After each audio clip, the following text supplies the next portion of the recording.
Mesdames et messieurs, bonsoir et bienvenue pour ce bulletin d'information de ce 1945 célébration du Maouloud. Le jury du dimanche revisite l'œuvre et la vie du sceau des prophètes, le prophète Mohammed.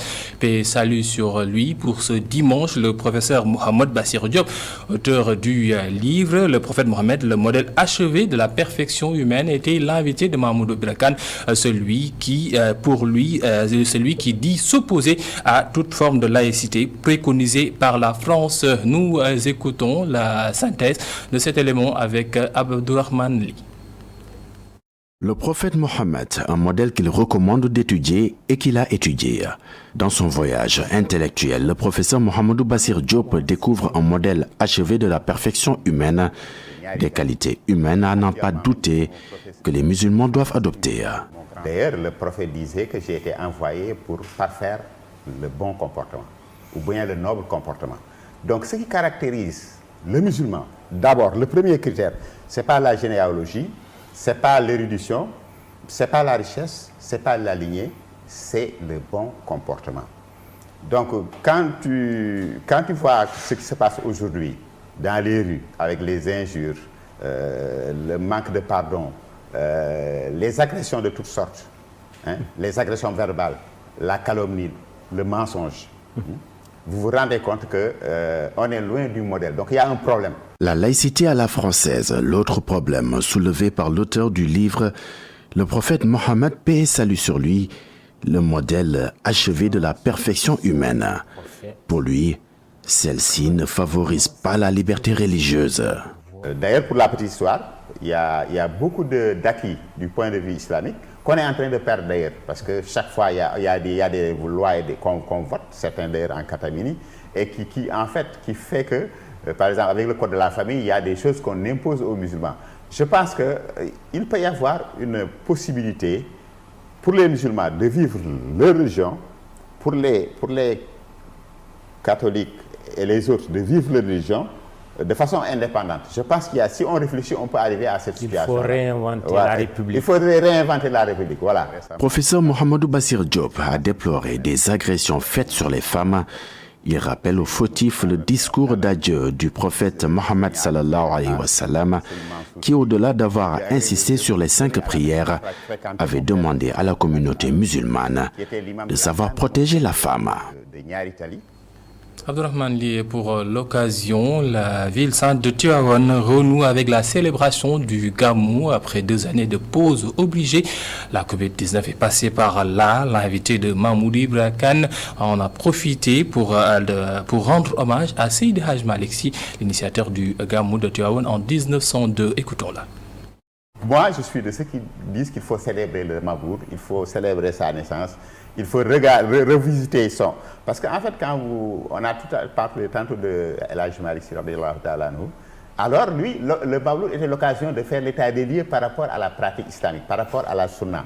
Comme tu l'as dit tout à l'heure, il disait que je comptais poser mes pieds là où les a posés le prophète. C'était un état des lieux qu'il faisait par rapport à la pratique islamique. Donc moi, je suis de ceux qui disent que, et ceux qui célèbrent chaque année la naissance du prophète. Je pense que c'est une grâce. D'ailleurs, je rappelle que le livre, je l'ai dédicacé le 25 juin, pendant heureuse coïncidence, pendant le centenaire de Seydi Hadj Malick. Donc je pense que le prophète est une grâce. Le célébrer, c'est toujours un avantage, c'est toujours un bienfait. Pendant ce temps, l'Agence pour l'économie et la maîtrise de l'énergie en croisade contre le gaspillage de l'électricité.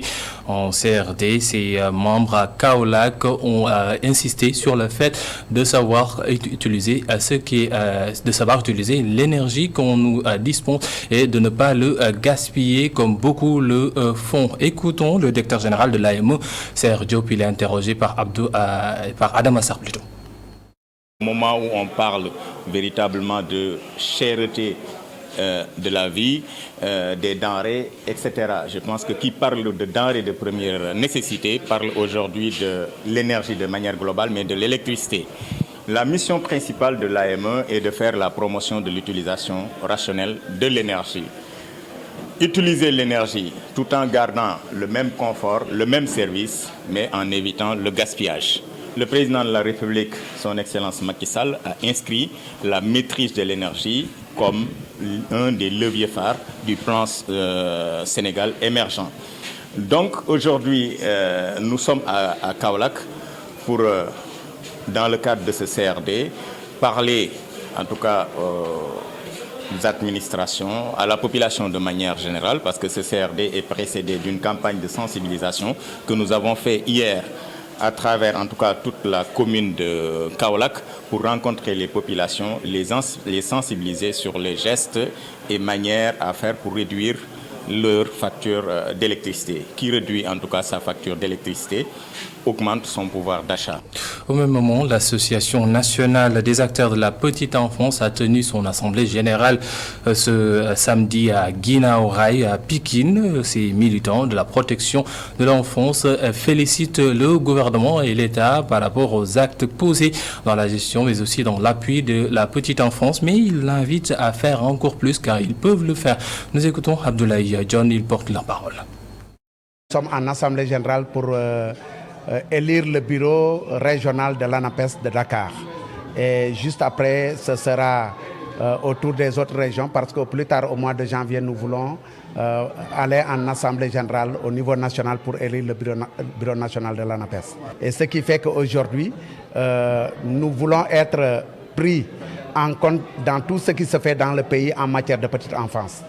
L'ANAPES est une association qui œuvre pour la petite enfance. Parce que, pour ne citer que quelques-unes de nos actions, la case de Medina Ndiadjbé a été repeinte sur fonds propres de l'ANAPES. Nous avons construit aussi une case une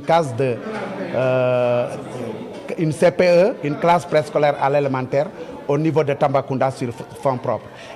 Et nous voulons être comptés parmi les acteurs de tout ce qui se fait au niveau de la petite enfance. Des militants de la protection, nous sommes des éducateurs préscolaires, nous sommes des formateurs, nous sommes des membres de CODPE, nous sommes des responsables déclarants au niveau du privé. Nous sommes en quelque sorte le maillage de tout ce qui se fait au niveau de la petite enfance.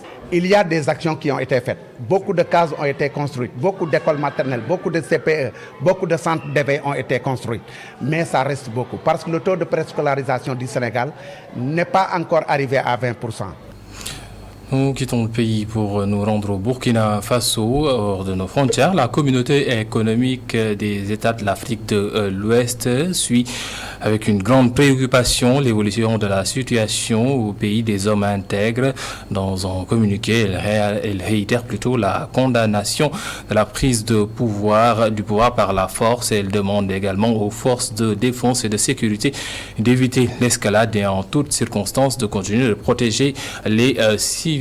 Sport à présent, les supporters du GFC Guédiawaye Football Club ne sont pas du tout contents de l'attitude du maire de Guédiawaye, Ahmed Aïdara, qui a retiré la gestion du stade municipal Ibrahima Boye au club de Guédiawaye.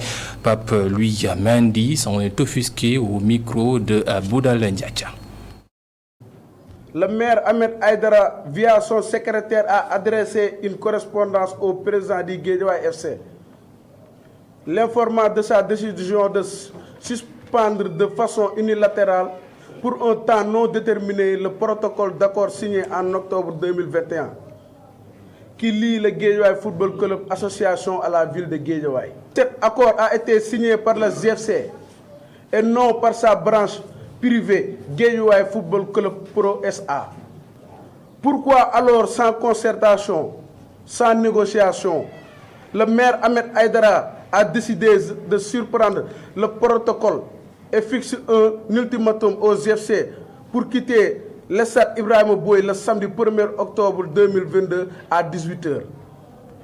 Oubliant les principes qui ont guidé la signature d'une telle convention, il s'agissait d'abord de permettre à l'équipe Fagnon GFC, dont le maire, il faut le rappeler, est le président d'honneur, de disposer en plein temps du stade Ibrahima Boye pour que les séances d'enterrement de toutes les catégories puissent se dérouler sans entrave pour une meilleure performance sportive à tous les niveaux. Pourquoi cette démarche va-t-en-guerre du maire Ahmed Aïdara à la place d'une concertation? Pourquoi pas une démarche républicaine qui fait sienne la continuité de l'État? Nous quittons Guédiawaye pour nous rendre à Podor, le chef-lieu de la commune de Boké-Dialoubé. Le département de Podor a vibré ce samedi à l'occasion de la finale du tournoi de l'émergence. Dans une belle ambiance sportive et festive, l'équipe de Walalde a dominé son adversaire, l'ASC Boké-Dialoubé, à l'issue d'un match âprement disputé. Le nouveau ministre d'État et directeur de cabinet du chef de l'État, Abdoulaye Daoud Diallo, est le parrain du tournoi et il n'a pas lésiné sur les moyens pour honorer les deux protagonistes de cet événement sportif et départemental. Mesdames et messieurs, c'est la fin de ce bulletin d'information. Nous vous donnons rendez-vous tout de suite, plutôt à 20h, pour la suite de votre magazine d'information du dimanche, la totale avec Sorna Awa Jobsen. Merci beaucoup.